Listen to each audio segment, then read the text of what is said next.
সুপ্রিয় নবম শ্রেণীর শিক্ষার্থী, সম্মানিত ভিউয়ার্স, যারা আমার ভিডিও দেখছেন সবার প্রতি রইল আমার সালাম। আসসালামু আলাইকুম। সবাইকে আমার ইজি এডুকেশন এইচপি ইউটিউব চ্যানেলের পক্ষ থেকে স্বাগত জানিয়ে শুরু করব আজকের আলোচনায় আছে আমি মোহাম্মদ হাবিবুর রহমান, সহকারী শিক্ষক, পলাখাল চন্দ্রবান বালিকা উচ্চ বিদ্যালয়। আজকের এই ভিডিওতে আলোচনা করব 2021 সালের ষষ্ঠ সপ্তাহের নবম শ্রেণীর তথ্য ও যোগাযোগ প্রযুক্তি বিষয়ের অ্যাসাইনমেন্ট ও তার নমুনা উত্তর নিয়ে।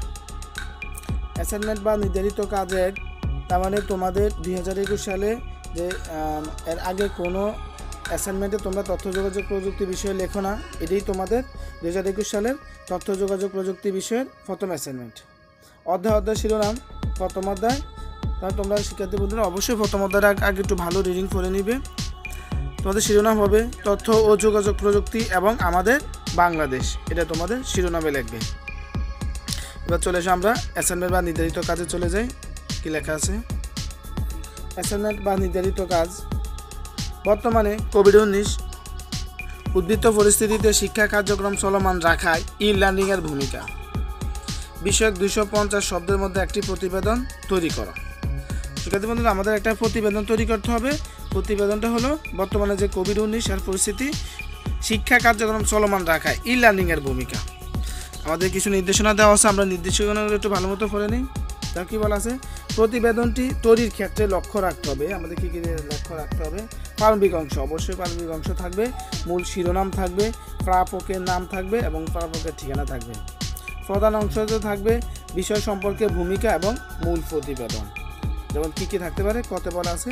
কোভিড-19 এর কারণে উদ্বৃত্ত পরিস্থিতিতে স্বাভাবিক শিক্ষা কার্যক্রম কীভাবে ব্যাহত হলো তা উপস্থাপন।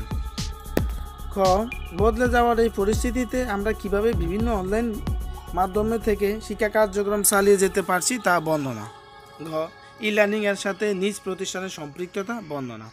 ঘ, ই লার্নিংয়ের কারণে শিক্ষার্থীদের প্রাপ্ত সুফল, উপসংহার ও সুপারিশ। শিক্ষার্থী বন্ধুরা, এটাই ছিল তোমাদের নবম শ্রেণীর তথ্য যোগাযোগ প্রযুক্তির অ্যাসাইনমেন্টের নির্ধারিত কাজ। আমরা নির্ধারিত কাজের একটা নমুনা উত্তর তৈরি করব। নমুনা উত্তরে যাওয়ার আগে তোমাদের কাছে আমার ছোট রিকোয়েস্ট, যারা এখন আমার চ্যানেলটিকে সাবস্ক্রাইব করোনি বা যারা আমার চ্যানেলে নতুন তারা অবশ্যই আমার চ্যানেলটিকে সাবস্ক্রাইব করো, আর যারা আমার চ্যানেলটি সাবস্ক্রাইব করেছো তাদেরকে অসংখ্য ধন্যবাদ। যদি আমার এই ভিডিওটি ভালো লাগে তাহলে লাইক দিয়ে দেখতে থাকো। তারিখ 6 জুন 2021 খ্রিস্টাব্দ। সেক্ষেত্রে মধ্যে তোমরা তোমাদের মতো করে একটা তারিখ লিখবে, প্রধান শিক্ষক লিখবে, তোমাদের বিদ্যালয়ের নাম লিখবে, তারপরে বিদ্যালয়ের ঠিকানা লিখবে। যেমন এরিয়াটা এই বিদ্যালয়ে লেখা আছে, কিন্তু তোমরা অবশ্যই তোমাদের বিদ্যালয়ের নাম লিখবে। বিষয় লিখবে, প্রতিবেদন জমাদান প্রসঙ্গে একটা সূত্র লিখবে যে তোমরা সূত্রটা কীভাবে প্রতিবেদন লিখতে হবে, কোথায় পাইছো বা কীভাবে জানছো এবং তারিখটা কোথা থেকে পাইছো। তবে লেখা শুরু করবে। মহোদয়, সবিনয় নিবেদন এই যে গত 1 জুন 2021 খ্রিস্টাব্দ স্মারক নং, একটা তোমাদের স্কুলের নামে সংক্ষেপে লাগবে।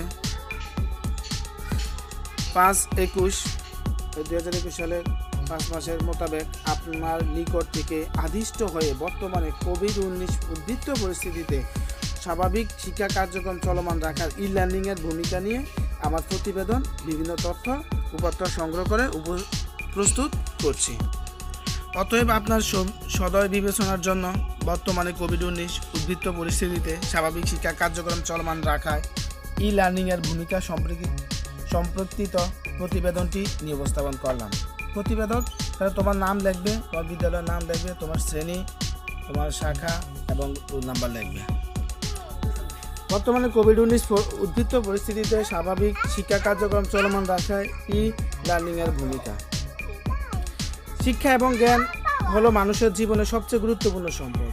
এই মহামূল্যবান সম্পদ ভিন্ন কোনো মানুষের জীবনে সম্পূর্ণতা লাভ করতে পারে না। শিক্ষা শুধুমাত্র বইয়ের পাতায় কিংবা 4 দেওয়ালের বন্ধনীতে আবদ্ধ নয়। শিক্ষার প্রকৃত রূপ হলো ব্যাপক, কিন্তু সাবেকি শিক্ষা ব্যবস্থার মাধ্যমে শিক্ষার এই ব্যাপক রূপ উন্মেষণ করতে পারে না।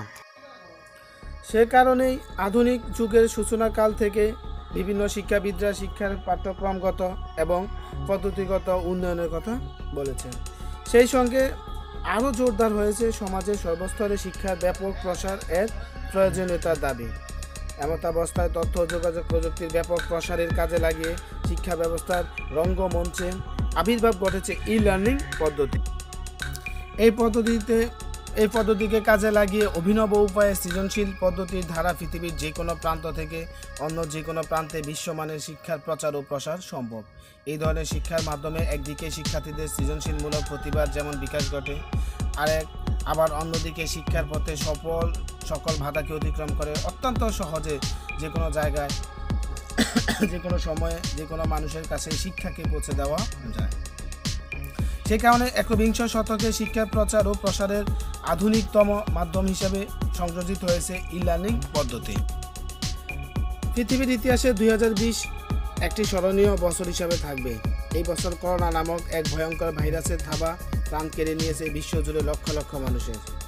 সেজন্যই বিশ্বব্যাপী ঘোষিত হয়েছে অনির্দিষ্টকালের জন্য লকডাউন। সামাজিক দূরত্ববিধি না মেনে এই ভাইরাস ঘটিত রোগ থেকে রক্ষা পাওয়ার আপাতত আর কোনো উপায় নেই। পৃথিবী জুড়ে সমস্ত প্রকার শিক্ষা প্রতিষ্ঠান এক সময় বন্ধ হয়ে গিয়েছে। করোনা ভাইরাসের প্রকোপ খানিকটা কমলেও শিক্ষা প্রতিষ্ঠানগুলোকে আবার আগের মতন করে চালানোর ঝুঁকি নেওয়া যায়নি, কারণ এই সকল প্রতিষ্ঠানগুলো পূর্বের মতন চালু থাকলে শারীরিক দূরত্ববিধি বজায় রাখা আদৌ সম্ভবপর হবে না। আর ছাত্রছাত্রীরা হলো পৃথিবীর ভবিষ্যৎ। এই মরণ ভাইরাসের প্রকোপকালে শিক্ষা প্রতিষ্ঠান খুলে দিলে পুনরায় ছাত্রছাত্রীদের স্বাভাবিক শ্রেণী কার্যক্রম চালু রাখার ঝুঁকি নেওয়ার অর্থ হলো ছাত্রছাত্রীদের স্বাস্থ্য তথা ভবিষ্যতে এক চরম অনিশ্চয়তার মুখে ঠেলে দেওয়া। সে কারণে এমতাবস্থায় স্বাভাবিক শ্রেণী কার্যক্রম পুনর্বহাল করার মতন ঝুঁকি নেওয়া একেবারেই যুক্তিযুক্ত হতে পারে না। শিক্ষা প্রতিষ্ঠানগুলো বন্ধ হয়ে স্বাভাবিক শ্রেণী কার্যক্রম অনির্দিষ্টকালের জন্য অস্থায়ীভাবে স্তব্ধ হয়ে গেলেও শিক্ষা প্রচার ও প্রসারকে থেমে থাকতে দেওয়া হয় না। এই কারণে সময়ের ঘরে ঘরে বিশ্বমানের শিক্ষা পৌঁছে দেওয়ার ক্ষেত্রে উঠেছে ই লার্নিংয়ের ধারণা। তবে এই লার্নিংয়ের ধারণা পুরোপুরি মহামারী পরিস্থিতি থেকে উদ্ভব ফল নয়। এই মহামারীর বহু আগে থেকেই দূরবর্তী শিক্ষা, মুক্ত শিক্ষা ব্যবস্থা, সৃজনশীল শিক্ষা, শ্রেণী কার্যক্রমের সমান্তরাল কোচিং ক্লাস ইত্যাদি ক্ষেত্রে আধুনিক তথ্য ও যোগাযোগ প্রযুক্তিকে কাজে লাগিয়ে ই লার্নিংয়ের ব্যবহার প্রচলিত ছিল। এই মহামারীর কালে ই লার্নিংয়ের প্রয়োজনীয়তার ব্যাপকতা অনুভব হয়েছে মাত্র। যেই ই লার্নিং একদিন অত্যন্ত সামান্য কিছু ক্ষেত্রের মধ্যে সীমাবদ্ধ ছিল, তা আজ বহুরূপী রূপ লাভ করেছে। আধুনিক তথ্য ও যোগাযোগ প্রযুক্তির যুগান্তকারী ফসল ইন্টারনেটকে ব্যবহার করে একসাথে সামাজিকভাবে সমবেত না হয়েও অনলাইনের মাধ্যমে পাঠ্যক্রম চালু রাখার নামেই হলো ই লার্নিং।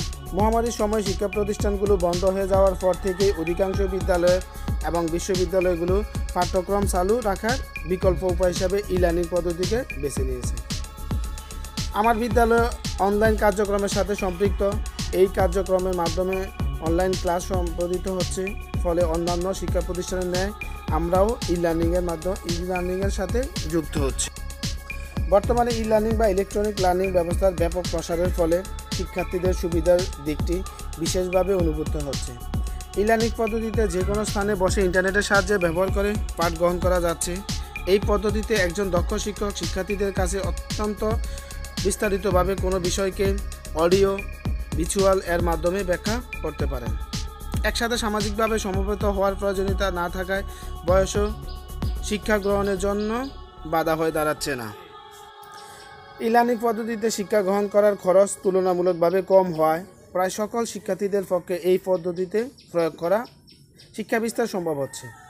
বর্তমানে শিক্ষার মূল লক্ষ্য হচ্ছে নির্দিষ্ট ক্ষেত্রে নির্ধারিত পাঠ্যক্রমের মাধ্যমে বিশেষ দক্ষতা অর্জন করা, যা একজন শিক্ষার্থীর ভবিষ্যতের পথকে প্রশস্ত ও মসৃণ করবে। এই লার্নিং পদ্ধতির প্রয়োগের প্রথম দিকে মনে করা হতো শিক্ষক এবং শিক্ষার্থীর মুখোমুখি মিথস্ক্রিয়া না হওয়ার দরুন এই পদ্ধতির মাধ্যমে নির্দিষ্ট ক্ষেত্রে কাঙ্ক্ষিত দক্ষতা অর্জন করা সম্ভব নয়। তবে এই ব্যবস্থা যত প্রসারিত হয়েছে তত ই লার্নিং সম্বন্ধে ভুল ধারণা মানুষের মন থেকে অপসারিত হয়েছে। বর্তমানে প্রমাণ হয়ে গেছে মুখোমুখি মিথস্ক্রিয়া না হয়ে সত্ত্বেও ই লার্নিং পদ্ধতিতে অডিও ভিজুয়াল প্রেজেন্টেশনের মাধ্যমে প্রথাগত শিক্ষা পদ্ধতি থেকে আরও ভালোভাবে কোনো বিষয়কে উপস্থাপন করা যায়। ফলে ই লার্নিং পদ্ধতি সংশ্লিষ্ট বিষয়ে কোনো ব্যক্তির কাঙ্ক্ষিত দক্ষতা অর্জনের পথে বাধা হয়ে দাঁড়াতে পারে না, বরং সুবিধা অনুযায়ী রেকর্ডেড ক্লাস, শিক্ষাগত উপাদান এর সহজলভ্যতা, শিক্ষার বহুমুখী রূপে প্রসার ইত্যাদির দ্বারা এই পদ্ধতিতে মানুষের ব্যক্তিগত দক্ষতা পূর্বের তুলনায় আরও বেশি বৃদ্ধি ঘটানো যায়। ই লার্নিং পদ্ধতিকে এই করোনা মহামারীর কালে বিশেষভাবে ব্যবহার করা হলেও এই পদ্ধতি স্বাভাবিক সময়েও শিক্ষার প্রসার এবং কার্যকারিতা বৃদ্ধিতে বিশেষভাবে ফলপ্রসূ হতে পারে। এই পদ্ধতিতে ব্যবহার করে তৃতীয় বিশ্বের দেশগুলো স্বল্প খরচে দেশের প্রান্তিক অঞ্চলেও শিক্ষার বিকাশ ঘটাতে পারে। এছাড়া এই পদ্ধতিতে অবলম্বন করে শিক্ষাগত বিষয়বস্তুর আকর্ষণীয় উপস্থাপনা শিক্ষার্থীদের কাছে কোনো কঠিন বিষয়ে সহজভাবে উপস্থাপিত করতে সাহায্য করছে। এছাড়া উচ্চশিক্ষার ক্ষেত্রে বিভিন্ন বিশ্ববিদ্যালয়গুলো ই লার্নিং পদ্ধতিকে প্রয়োগ করে দূরবর্তী স্থানে বিশ্বমানের শিক্ষা প্রদান করতে পারে। বর্তমানে বিশ্বব্যাপী ইন্টারনেট সংযোগের ব্যাপক প্রসার ভবিষ্যতে ই লার্নিং পদ্ধতির সম্ভাবনাময় বিস্তারের ইঙ্গিতই বহন করে। ই লার্নিং বা ইলেকট্রনিক লার্নিং পদ্ধতি হলো ভবিষ্যতের জন্য অত্যন্ত সম্ভাবনাময় একটি শিক্ষা ব্যবস্থা। একথা সত্য যে এই ব্যবস্থাকে বাস্তবায়নের পথে অসংখ্য বাধা ও বিপত্তি রয়েছে এবং আরও উদ্বুদ্ধ হবে। ই লার্নিং বা ইলেকট্রনিক লার্নিং পদ্ধতি হলো ভবিষ্যতের জন্য অত্যন্ত সম্ভাবনাময় একটি শিক্ষা ব্যবস্থা। একথা সত্য যে এই ব্যবস্থাকে বাস্তবায়নের পথে অসংখ্য বাধা ও বিপত্তি রয়েছে এবং আরও উদ্বুদ্ধ হবে, কিন্তু সেই বাধা বিপত্তিকে দূর করে এই লার্নিংয়ের চূড়ান্ত সুবিধাগত দিকগুলো সকলের কাছে প্রসারিত হলে তবে সমাজ শিক্ষা বিস্তারের সার্থক আলোয় আলোকিত হবে। প্রতিবেদকের নাম, ঠিক আছে বলে এখানে তোমাদের নাম লিখে দিবে। প্রতিবেদনের ধরন, প্রাতিষ্ঠানিক, প্রতিবেদনের শিরোনাম, বর্তমান কোভিড-19 উদ্ভূত পরিস্থিতিতে স্বাভাবিক শিক্ষা কার্যক্রম চলমান রাখা ই লার্নিংয়ের ভূমিকা। প্রতিবেদন তৈরির স্থান, এটা তোমরা যেই থানা থেকে বা যে এলাকা বা যে গ্রাম থেকে লেখছো বা তোমাদের জেলার নামও লিখে দিতে পারো। এখানে তারিখ লিখে দিবে। নবম শ্রেণীর শিক্ষার্থী বন্ধুরা, এটাই ছিল তোমাদের তথ্য যোগাযোগ প্রযুক্তি বিষয়ের ষষ্ঠ সপ্তাহের অ্যাসাইনমেন্টের নমুনা উত্তর। তোমরা এর আলোকে তোমাদের বইয়ের সাথে মিল করে বা তোমরা অনুভাবে আরও কিছু চেঞ্জ করে পরিবর্তন করে লিখতে পারো। তো আমার ভিডিওটা কেমন লাগলো সেটা অবশ্যই কমেন্ট বক্সে জানিয়ে দিবে, আর তোমার বিদ্যালয়ের নামটাও সেই সাথে জানিয়ে দিবে কমেন্ট বক্সে। আর আমার ভিডিওতে একটা লাইক দিয়ে অবশ্যই আমাকে উৎসাহিত করবে। আমি পরবর্তী অ্যাসাইনমেন্টের উত্তর নিয়ে তোমাদের সামনে হাজির হব। ততক্ষণ পর্যন্ত সবাই ভালো থাকো, সুস্থ থাকো, সবার মঙ্গল কামনা। আজকের মতো বিদায়, আল্লাহ হাফেজ।